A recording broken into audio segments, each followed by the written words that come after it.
He has played with Vanilla Fudge, Cactus, Beck, Bogert and Appice, and the Rod Stewart Band. Our guest this week is drummer Carmine Appice on the VVN Music Podcast.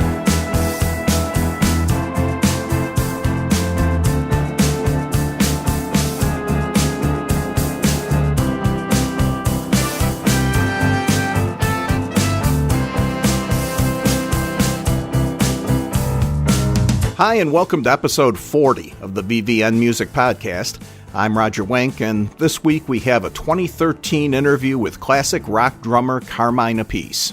Carmine first came to prominence as the drummer of the band Vanilla Fudge, who released a number of classic albums and had hits with a psychedelic cover of the Supremes' You Keep Me Hanging On and Take Me for a Little While.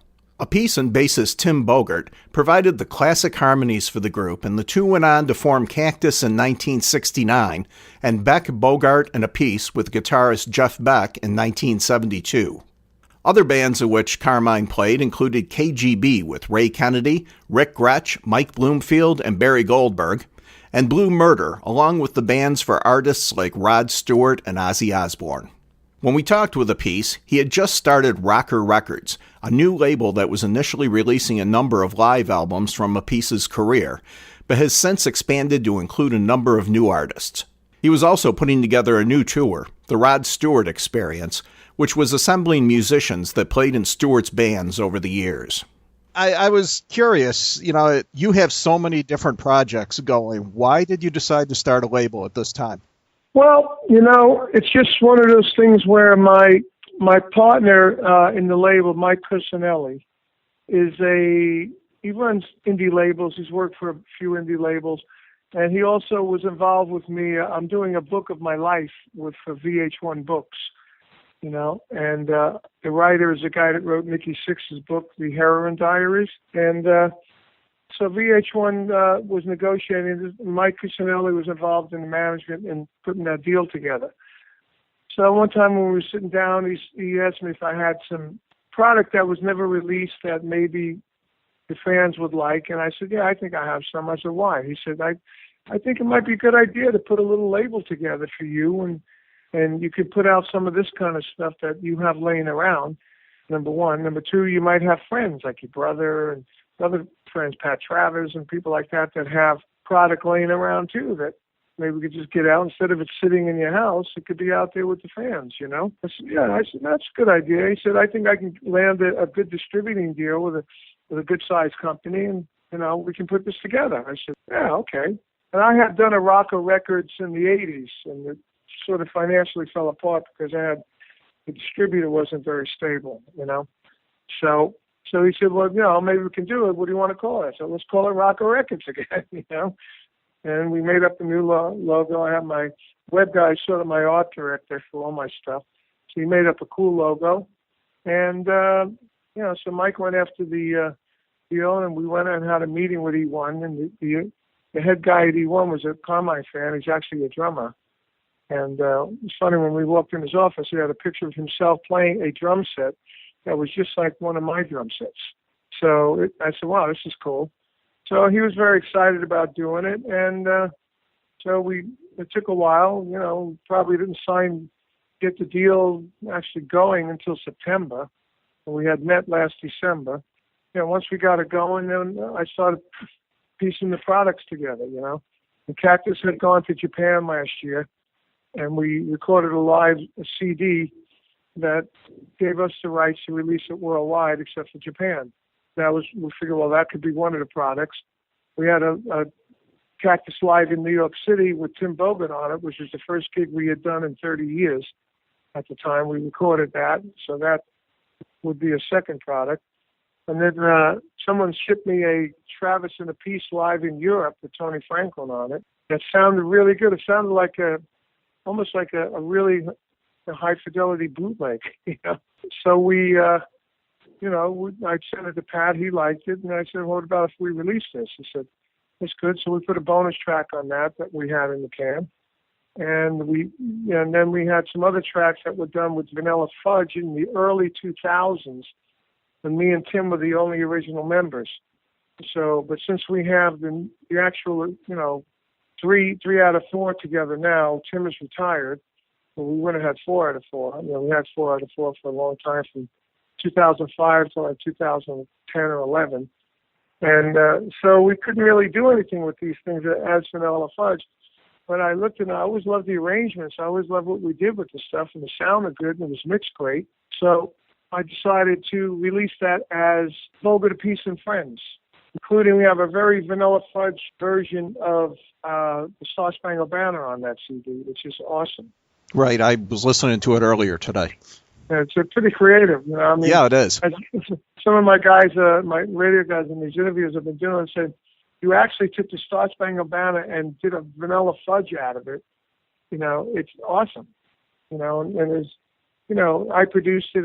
Most of the arrangements on there, I'd say 75% of them came out of my head anyway. So it was so me and Tim decided we released that under our names, and get a good reaction actually. You mentioned that I think you said that you couldn't actually name it as Vanilla Fudge. Is that a naming rights thing? Well, not really. I mean, we could have, because, you know, our deal was back then we could have called it Vanilla Fudge, which we were doing it. But, you know, we have the band still working now with 3 original members. And I don't want to confuse people, you know. And it's really not right to put it out under the name Vanilla Fudge when we're still working with the band as 3 members of it, you know. And the only one on there is Vinnie, and he played on the Star Spangled Banner. And on the other tracks, Teddy Rondinelli playing guitar. So it's not really Vanilla Fudge anyway. So it was just Vanilla Fudge style of music. Do you have other things in the vaults that you're looking at putting out? Yeah, we do. In January, we have Cactus Live in Japan DVD on the second night. See, the live CD is the first night. The second night, we videoed it, and it was an awesome show. It's the best DVD and best soundtrack to any DVD we've ever done. We've done 2 of them now, and this will be the 3rd one. And these have different songs on it. There's more songs. You know, like Can't Judge Your Book, songs from Cactus 5 that never were on the other CD, stuff like that. And it's just really, really much better. Then we have live Vanilla Fudge in New York City coming out. And these are going to come out, Vanilla Fudge is going to be a regular CD and probably some vinyl. And then we have a new Cactus EP, a brand new Cactus EP. And Randy, who plays harmonica with Cactus, had a band called the Lizards. And in that band was Bob Rondinelli. Randy played bass in that band. They have Glenn Hughes on there, Frankie Marino, and a couple other people. And we're looking at a new guitar player that's going to be touring with Jakey Lee. He's opened up for Jakey Lee and Michael Schenker. So my partner Mike is negotiating with them to release his album for those tours. So, you know, we got a bunch of ideas. Right. You had mentioned that the one release was something that was sent to you, so that wasn't originally from your archives? No, well, it was. Somebody sent it to me, and I put it in my computer, and I've had it for a little while. And I hadn't heard it in a while, and I listened to it, and I said, oh, my God, this kicks butt. This thing really kicks ass, you know? So when I sent it to Pat, he said, yeah, man, that sounds great. I said, I know. It's like an approved bootleg. You know? Have you considered putting out feelers for other things that aren't in your archive? And the reason I ask that is because the family of Roy Orbison has started their own label. And they have actually taken fan-recorded recordings that were well-done recordings and released live albums of Orbison playing from like the 70s and 80s. And it's kind of given them another way of putting his music out there. And it was all fan-submitted stuff. Well, yeah, I mean, we can continue, but, you know, I don't really have that much more on Cactus that we own. You know, there's stuff that Rhino owns. You know, I mean, I would love to license the Beck, Bogert, and Appice live at the Rainbow. We're going to try and do. I think that would be an amazing release, you know. So there is stuff like that, but I'm going to continue. Like my brother Vinnie's got some stuff that we can release, you know, in his archives. So I think between that and some new albums, new bands, and new stuff, we'll be able to release, you know, product. For instance, I'm talking to Andrew Dice Clay's son on Saturday, He's a drummer. I gave lessons to him. I used to go to Andrew's house and give the kids lessons. They have a band, and they play on Andrew's shows, and they have ways to promote. So I'm going to talk to them. They're interested in signing to the label. So there's a lot of variations that we can do. Yeah, I think I had read somewhere that you were looking for possibly new artists and so forth for some time in the future, but I also had read where you had felt that a lot of today's music was kind of homogenized and similar sounding. So I was wondering what you were going through to find these new artists. Well, for instance, I did a drum clinic in Allentown, PA. These kids came with their dad, who were all fans of mine. They gave me a CD of the band that these kids were in. It was awesome. It was a great CD. It was like real progressive, almost like Yes kind of stuff. I mean, that kind of stuff I'm into. I'm not into. There wasn't homogenized. It was unique. It was different. It had its own little thing. Yeah. Yeah, but the major labels won't touch it. Well, they might touch it, but if these guys know how to do it, get it to them. But the problem is too, they need to have some sort of road presence in order for a label to really do, for a new band to do a physical CD. They have to be on the road in order and be able to sell the CD at the gigs, be able to do any mom and pop stores that are on the road to get them in, which there aren't a lot of. But let's put it this way: Best Buys or Walmart are not going to stock them. So that's why they have to be on the road. Otherwise, it doesn't pay to do any physical CDs. That's why we didn't do physical CDs on the new stuff we did. There's really, Cactus isn't on the road now, and me and Pat are not on the road together. So, the digital thing is better. Vanilla Fudge is going to be on the road next year. We're doing that. Cactus will be doing some shows next year. So when we do the EP, we'll have physical copies of those. And those bands have sort of a following where we can sell physical CDs on Amazon and all that stuff. A brand new band doesn't have the following unless you're out on the road building the following. Like this kid that's opening up for Michael Schenker, he's going to be out on the road probably doing 6 weeks with Michael here and opening for Jakey Lee and doing other gigs. So it's worth doing a physical release on that. So that's really how we're judging it. If a band's a main band, we have a history of selling product, then we'll do that. If we don't, then we'll start with the digital and see where it goes. It is definitely a different world, though, now, being able to put things out digitally that you would never have been able to release in the past, and I'm sure that the fans really appreciate it. Yeah, it's good. The only bad thing about the digital releases is, like somebody said they had the American Music Awards or some awards, and they were going for best album notes and liner notes and everything. Come on.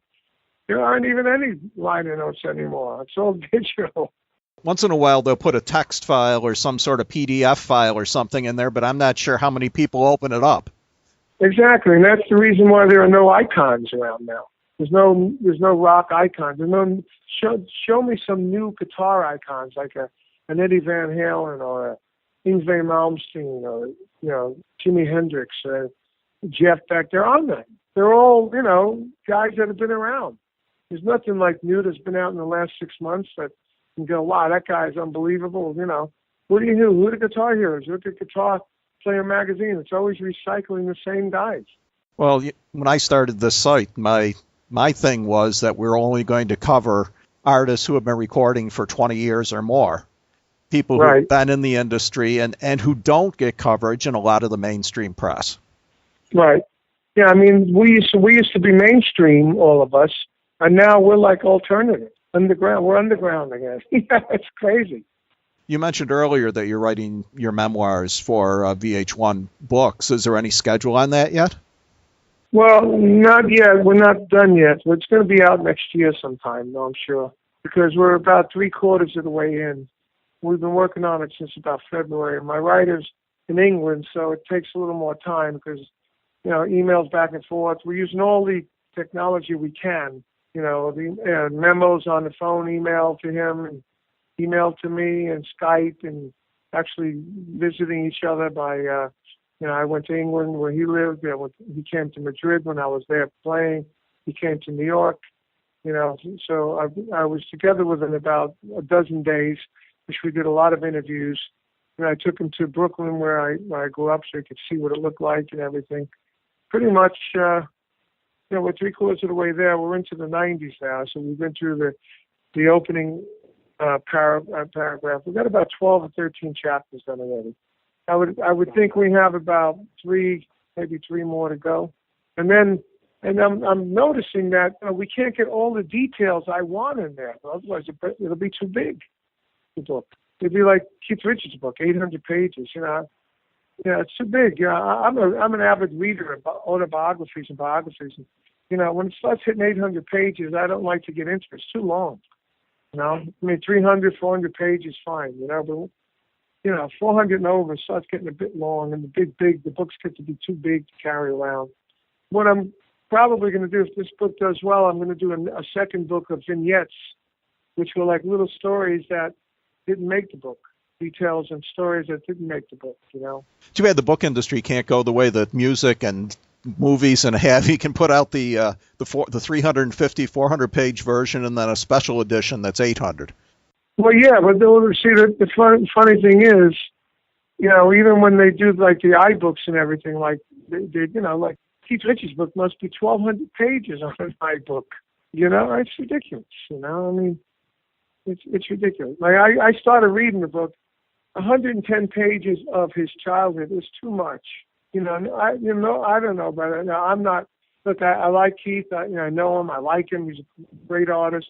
But I don't need to know all the personal friends he grew up with, and you know what I mean. You need to know what led to him to get into music in the first place. Yeah, exactly. And then by the time I jumped up to where he was screwing Ronnie from the Ronettes, I was already done reading it. I already lost the interest. You know what I mean? The first chapter was great, where they were getting busted down in the South, and then he went to the childhood, and it got so boring that I lost interest in the book. I made sure that my childhood thing was just long enough to talk about my family, but I talked about stuff because my childhood was like growing up in that movie, The Warriors.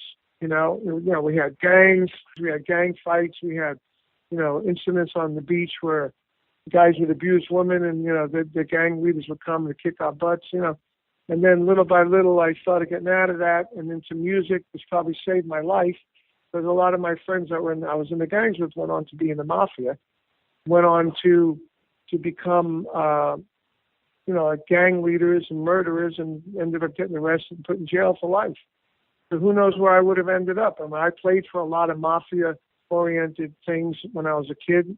Even when Vanilla Fudge, Henry Hill was a friend of ours. We used to go to the movie, The Goodfellas. We knew those guys. They used to come and sell us stuff out of the trunk of their car that just fell off the truck. So my childhood has got all that kind of stuff in it. I was going to say, it sounds like your childhood, though, could be interesting to hear about. Yeah, because I didn't put in any of the boring stuff, I didn't put in, getting who my best friend was and what we used to do every day, and getting dressed, going to school in the uniform, and that's boring stuff. Nobody cares about that. They want to know, what did you do that was exciting? Running from the cops, stealing cars, throwing stuff off the Verrazano Bridge. You know what I mean? That's the stuff that people want to. Wow, did you see that? Boy, Carmine had a crazy childhood, and then getting into the music, and then how the music thing got going. Playing with Jimi Hendrix in clubs before he made it. Stuff that built. And this writer I have is a really good writer, And I start the chapter off, the book off with me being in the Ozzy band and getting fired. It's the kind of book I think will capture your interest and keep it there, And the good thing about my book, too, is it's not just one band.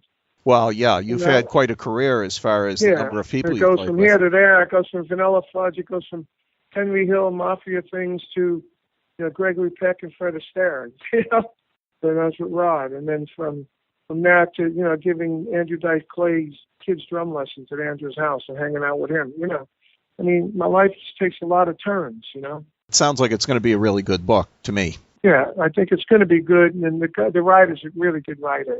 Because when I got the deal with VH1, I had a whole other writer, and I gave them the whole book finished, and they said, we love all your stories, we love you as a character, but we hate the writing. It was done like a interview. So we need a book. We need a guy to write a book.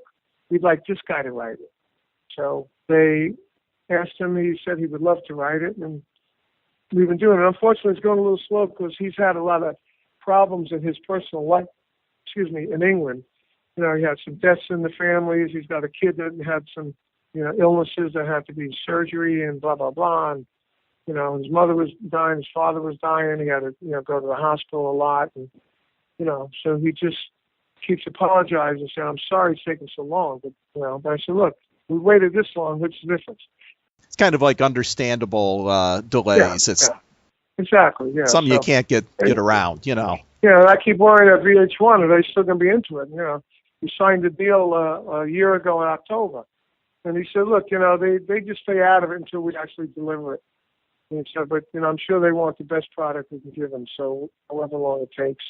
He said, it took me to write that Nicky Six book over a year. So I said, all right, well, that's fine. You might have a few new stories, too, before you're done. Well, yeah, I'm sure we do. But then whatever I don't make it, I'll just put it in my next vignettes book. I'm amazed at how active you are, and then you have your hands in so many different things. I saw that you're going out on tour next year with the Rod Stewart Experience. Yep. We've been working. I've been working on that for 3 years or more. It's just taken a lot of time because, initially when I wanted to do it, like in 2011 or 10, the English guitar players didn't get it. They didn't understand that it's a show. It's not a band. It's a show. Okay? And I, so through the years, I've had this guy, Rick St. James, that plays Rod. We've been talking. We've been trying to put this together. And then finally, Rick came up with this investor guy, which we needed in order to put the website together and the video, which shows what the thing is about. And it sort of shows. It's not the complete picture. Because a complete picture is, for instance, I want a whole environment for this Rod show. I want it to be a whole environment. I want people to come there and when they sit down, they're watching video of 1970s TV commercials to get in the mood.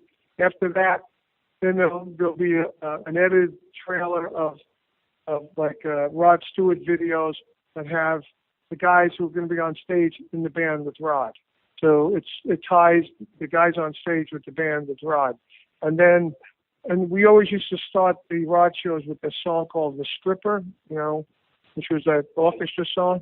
So then after those videos go on, then the stage would light up ice blue, and you'll look on the stage and everybody's frozen in place, like we're like frozen in ice, while the stripper's going on. Then there's a crack of the snare.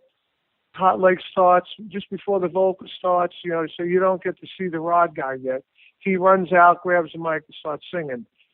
As that happens on the screen behind us, which will have sort of like Fillmore kind of, digital versions of Fillmore kind of effects, colorful, edgy kind of digital animation that'll go on the screens behind us. And then on that would be like Hot Legs recorded, 1977. Then bam, the picture of the Footloose and Fancy Free album comes on. Like little tidbits, Hot Legs was recorded at Cherokee Studios in 1977 and released for the fall tour. Almost like pop-up video. The little tidbits that we know, so it makes it a historical tribute to Rod and the band. I know that Vanilla Fudge had some influence from the Rascals when you guys first started out. Right. Have you seen the Rascals' Once Upon a Dream? I did see it. Okay, because I'm not saying it's similar. It's not similar, but it is similar. As a matter of fact, when I saw the Rascals show, I said, "Oh man, this is what I wanted to do with the Rod show." It's similar, but but we're gonna do this a similar idea where we're gonna on stage we're gonna like Jimmy Crespo's guitar player played with Rod for 3 years in the 90s. So he's gonna, for instance, say, I told everybody what we need is two or three different things that Rod had said to you to either improve your playing or loved your playing or whatever. So Jimmy said, yeah, when we were playing Sweet Little Rock and Roller, he told me to do this Chuck Berry thing. It's a downstroke like this, And I said, okay, so let's say a song ends, the light comes on, Jimmy. There's still some frozen animation on the screen. And then Jimmy Christmas says, I played with Rod in the 90s. And one day, he said, you're not playing that Chuck Berry thing right. And he showed me how to play, and it was sort of like this. And so I practiced until I got it. And once I got it, then I actually played the song right. And then we'll slam into Sweet Little Rock and Roller. So everybody will have their little bit to talk about. With Rod, I'll talk about how Do You Think I'm Sexy happened. There's another time, I could just do a quick funny bit and go, so one day I'm in the limo with Rod. Rod looks at me and says, it's a drag being a legend. I look at him and I said, yeah, I know what you mean. And then we go into a song. It sounds like you're going to, I know you were with him from around 77 to 82, something like that? 76 to 82, yeah. Okay. But it sounds like there's other members of the band that were with it at different times. So you're going to be outside that 76 to 82 area also for... Well, yeah, only Jimmy was there. Danny Johnson was there from 81 82. Phil Chen was there with me. And then I think Gary Granger, one of the original guys in the group, once we get it going, he's having some physical problems right now, some health issues. So as soon as he straightens them out and we get the show going, he's going to join us on a bunch of shows too, which will bring, 3 original members of the original Rod Stewart group. And with it comes all, the history, the stories, the history. Plus we're going to do a VIP pass, which will be a VIP ticket, which will be before each show. We'll have like the people come to a certain room. We'll do photos of everyone. We'll do like a little press conference, but it will be a Q&A about life with Rod those days, which would make it another historical thing. Just keep the history thing going. That's what's going to make it different. Yeah, it sounds like it's going to be great. Yeah, so it just takes, it took the Rascals 2.5 years to get their show together. So we're actually got our first dates booked in May, which is 5 shows in Dallas at a festival at like a cultural center, 1,200-seat auditorium. And, it's a soft ticket price, which is good. But the good thing about it, we're going to be doing 5 shows in one place. We don't have to move around. And that's what I want to do. I want to try to get it in casinos, small theaters. My singer has done gigs where he's done, like a 2,000-seat venue in Florida, at $40 a head and sold out, as a Rod tribute show. So, the audience is there. And, we're going to put on the show that we used to put on, like in the 80s, 70s, a high-energy show. Our singer's about the same age that Rod was in those days. And, we're going to kick the soccer balls out. We're going to shoot confetti off and try and create this party atmosphere. It does sound great. And I didn't bring up the Rascals thing, trying to make any inference or anything, because as far as I'm concerned, they did 3 weeks on Broadway and a few dates around the country. Most people have not seen that, may not even be aware of it. Well, yeah, and they're coming back to Broadway again, and they've been up to Toronto, they've been to the West Coast, they've been to Florida, they've been around, they've been doing a lot of stuff with it now, but it doesn't matter. It's cool because even if people did see it, it's a trend. Because, with the fact that Rod has so many hits, like we're going to probably do Infatuation, because I always loved that song. And Dwayne Hitchings, my partner, through Cactus and, Young Turks and all that, he co-wrote that song. And because he co-wrote that song, it has some of the elements of a song that we did when I was with my Derringer days, DNA. We did a song called Party Tested, and it sounds just like Infatuation that Dwayne wrote with us. So we're just going to do that because we love it, Before I let you go, I have one more question that's a little bit more that I'm interested in from a personal standpoint, and that is, I understand that you're involved with Little Kids Rock. I am. I have been involved with them for a while already, yeah. That's great. I really enjoy doing the stuff with Little Kids Rock. I'm actually due to go probably do another couple of schools with them. I haven't done it in a little while. I've done a bunch of affairs with them. But lately, the affairs that they've been doing, I've been out of town or on the road, and I haven't been able to do anything. but I'm ready to, probably do another school or two. With the shape that the budgets and so forth are in, I think anything that can be done to help kids get interested in music and to have what they need to do it is fantastic. Yeah, I think we need that, and and the fact that, like I said, now there's not only no icons in the music, there's also a competition with all these video games and stuff, so whereas a kid would be inspired by seeing a great guitar player and want to go play guitar and go to a music store and buy a guitar, they don't do that no more. They go to a game store and buy a game. And my son is a perfect example of it. He's got the talent to play drums, really good. He hasn't got the passion to practice it. He's got a job. He's an X-ray technician. He comes home and in his spare time he'll listen to music in his car. But when he comes home, he'll put on the video game and play the video games. So that's where our competition is now. I met a guy in Connecticut that has a music store. He's telling me the same thing. These kids don't come in to buy music, the instruments anymore. They buy these video games and all that stuff.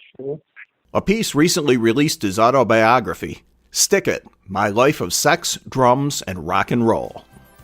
We'll be back next week with another edition of the VVN Music Podcast.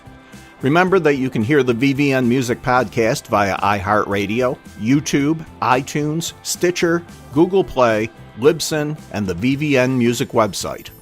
For the latest news on the veteran artists of rock, pop, soul, country, folk, and blues, go to vvnmusic.com. If you have any comments or questions about the website or this podcast, please send them to vvnnetwork@gmail.com. Our theme music is performed by Yahar. The interview with Carmine Appice was recorded on December 12, 2013. This program was released on May 8, 2017. The VVN Music Podcast is a production of the VVN Network, copyright 2017.